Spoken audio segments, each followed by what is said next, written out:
Hello students, I am अनुराग। आज हम data partner का डीके गोयल बुक का क्वेश्चन नंबर 56 कर रहे हैं, जिसमें बैलेंस शीट का टोटल है 62,000। This is your question. Balance sheet का टोटल 62,000 है। क्रेडिटर्स, रिजर्व, एबीसी की capital, building, plant and machinery, stock, debtor, cash, advertisement, suspense, ये आपको क्वेश्चन में दे रखे हैं और उसके एडजस्टमेंट्स वगैरह हैं, उनको अपन पढ़ते हुए क्वेश्चन को करते हैं। देखें, तो सबसे पहले ऐसे क्वेश्चन में अपन को वर्किंग नोट कुछ बना लेने चाहिए और कैपिटल अकाउंट जो है वो भी अपन साथ साथ प्रिपेयर कर सकते हैं कि कैपिटल अकाउंट जो है वो कैसे बनेगा, उस चीज़ को भी अपन देख सकते हैं। तो लिखा है कि एबीसी 3 पार्टनर थे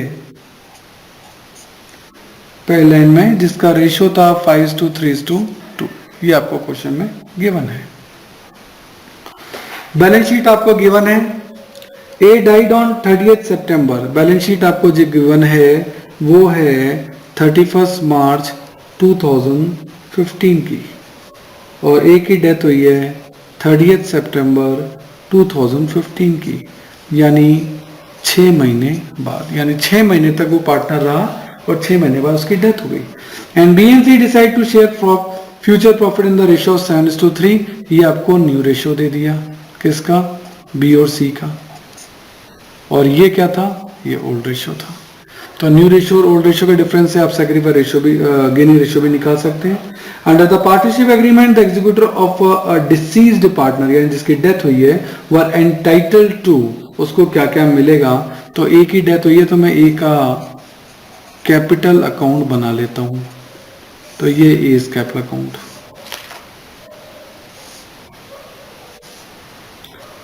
amount standing to the credit of, point number A में लिखा है amount standing to the credit of partners capital account. कहता है पार्टनर कैपिटल अकाउंट में ए का कितना दे रखा है? तो लाइबिलिटीज में दे रखा है 24,000। तो एक तो वो मिलेगा by balance BD, this is 24,000। Interest on capital मिलेगा 12%, तो बाय इंटरेस्ट ऑन कैपिटल, और इसके लिए हम वर्किंग नोट बना देते हैं।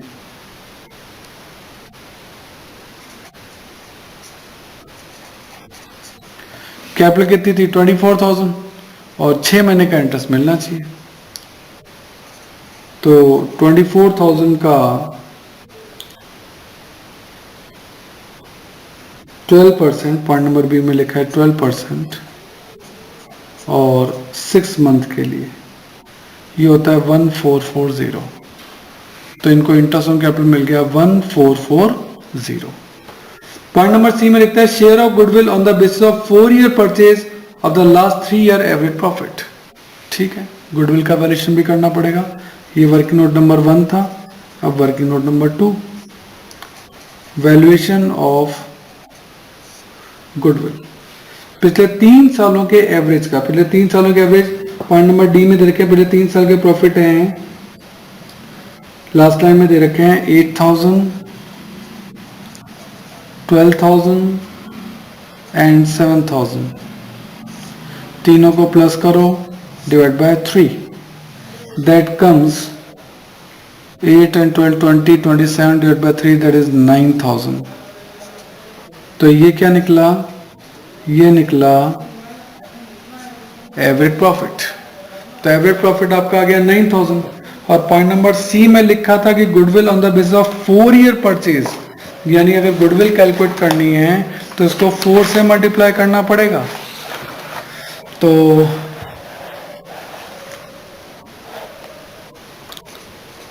एवरेज प्रॉफिट है 9,000, इंटू 4 कर देंगे तो ये आपका आ जाएगा 36,000। This is your goodwill. ये गुडविल है, और इस गुडविल में ए का हिस्सा कितना है? तो ए का हिस्सा है 36,000 में ए का हिस्सा था 5/10, यानी ए का हिस्सा है 18,000। तो 18,000 की ए को गुडविल मिलेगी। तो ए को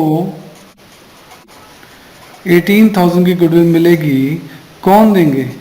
बी और सी। तो इन दोनों को डेबिट कर देंगे। कौन से रेशियो में? गेनिंग रेशियो में।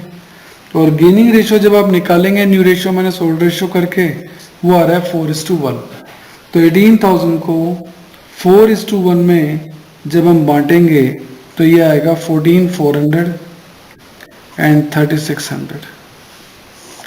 इस तरीके से ए को गुडविल मिली, किसने दी? बी और सी ने। कौन से रेशो में? गेनिंग रेशो में। तो ठीक है, ए को 18,000 की गुडविल दे रहे हैं, बी और सी दे रहे हैं, तो ए क्रेडिट हुआ है। तो ए की क्रेडिट साइड में क्या लिखेंगे? ए की क्रेडिट साइड में लिखेंगे बाय बीज कैपिटल और बाय सीज कैपिटल। ठीक है, बी कितना दे रहा है? बी दे रहा है 14,400 की गुडविल और सी दे रहा है 3,600 की गुडविल। कुल मिलाकर ये 18,000 होता है, ये बात ध्यान रखनी है। तो ए को इन दोनों ने गुडविल दी। और पॉइंट नंबर डी में लास्ट लिखा है share of profit from the closing of the last financial year to the date of death, है ना, वही कि लास्ट फाइनेंशियल ईयर से डेट ऑफ डेथ तक, यानी 6 महीने का जो प्रॉफिट है वो आप कैलकुलेट कर देंगे on the basis of last year profit. और लास्ट ईयर का प्रॉफिट कितना है? 7,000। लास्ट ईयर का प्रॉफिट कितना है? 7,000। ये आपको क्वेश्चन में गिवन है, जो कि 2015 का प्रॉफिट है। तो एक और वर्किंग नोट हमें बनाना पड़ेगा। ये हमें बनाना पड़ेगा पी एंड एल सस्पेंस का अमाउंट कैलकुलेट करने के लिए। 7,000 लास्ट ईयर का प्रॉफिट है, उसको बेस लेना है। वो तो साल भर का प्रॉफिट था, तो 6 महीने का कितना होगा? और उसमें भी ए का शेयर यानी 5/10। सही है। तो 7,000 पूरे साल का है, तो 6 महीने का कितना होगा? 6 महीने में ए का शेयर कितना होगा? ये आपका आ रहा है 1750। तो पी एंड एल सस्पेंस का अमाउंट होगा 1750। तो यहां हम लिखेंगे by P and L suspense 1750। और कोई चीज यहां नहीं दी गई है। हाँ, एसेट्स में एक एडवर्टाइजमेंट सस्पेंस है, वो लॉस है, तो फर्म कहेगी भैया प्रॉफिट में जब हिस्सा लिया तो लॉस में भी लो। तो यहां लिखना पड़ेगा to advertisement suspense. Advertisement suspense था 8,000 का, तो उसमें भी हिस्सा निकाल देते हैं। एक और वर्किंग नोट बनाते हैं, एडवर्टाइजमेंट सस्पेंस, और वो लॉस था आपका 8,000 का। 8,000 में ए का हिस्सा कितना होगा? 5/10, जो कि होता है 4,000। तो इस एडवर्टाइजमेंट सस्पेंस में ए का हिस्सा 5/10, मैंने ए का शेयर निकाला है। 4,000 रुपये इस लॉस में भी उसको भुगतने पड़ेंगे। तो डेबिट साइड में लिखेंगे टू एडवर्टाइजमेंट सस्पेंस 4,000। यानी हर चीज का वर्किंग नोट आपको बनाना है। अब सारे आइटम आपके हो चुके हैं। अब आप क्रेडिट साइड का टोटल करिए। ये आपका आ रहा है 48,190। तो डेबिट का भी इतना ही आना चाहिए 48,190, लेकिन डेबिट साइड तो कम है।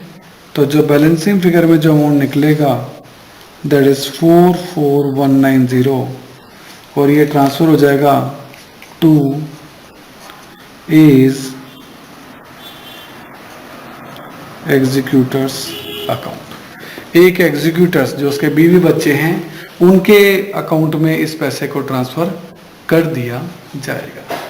सही है। अब एक एग्जीक्यूटर अकाउंट भी आप बना सकते हो।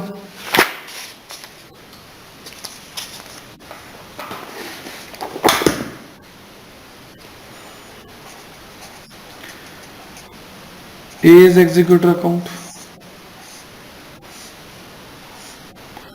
वहां लिखा था टू एज एग्जीक्यूटर, तो एज एग्जीक्यूटर में लिखेंगे बाय एज कैपिटल।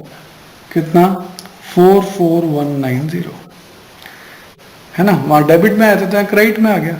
अब इधर आप इसे पे कर दें। पे करेंगे तो क्या लिखेंगे? To cash. क्वेश्चन में कहा नहीं है, तो फिर ये ट्रांसफर हो जाएगा to as executor loan account में 44,190। ये लो जी, ये लोन में ट्रांसफर हो गया। मान लो 10,000 रुपये पे कर देते तो यहाँ 44 की जगह 34 हो जाता। अब ये लोन अकाउंट में ट्रांसफर हो गया तो फिर ये लोन बन गया आपके ऊपर, है ना। तो ये एक, अब चाहो तो एक लोन अकाउंट भी बना लो, to as executor loan account. यहां लिखा है to executors loan account, executor loan में लिखेंगे बाय एज एग्जीक्यूटर अकाउंट।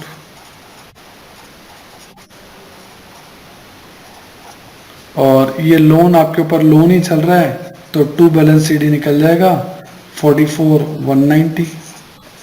बस लोन अकाउंट में तो इतना ही आएगा।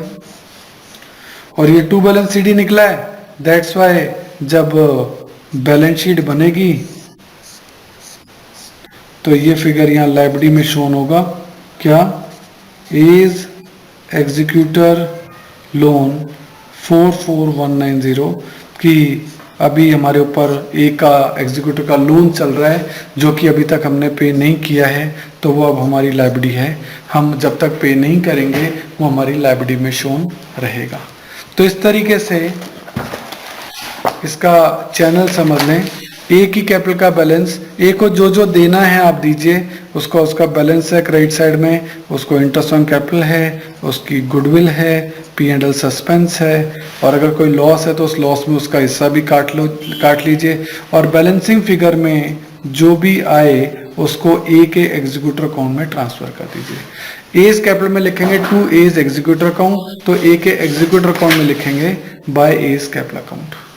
उसमें से जितना पे करना है पे कर दो, बाकी के लोन में डाल दो। अब ये लोन अकाउंट आ जाएगा, लोन का जो बैलेंस निकलेगा वो सीधा कहाँ जाएगा, बैलेंस शीट की लायबिलिटी साइड में दिखाया जाएगा। तो ये इसका पूरा प्रोसीजर है जो कि आपको ध्यान रखना है। Okay, thank you.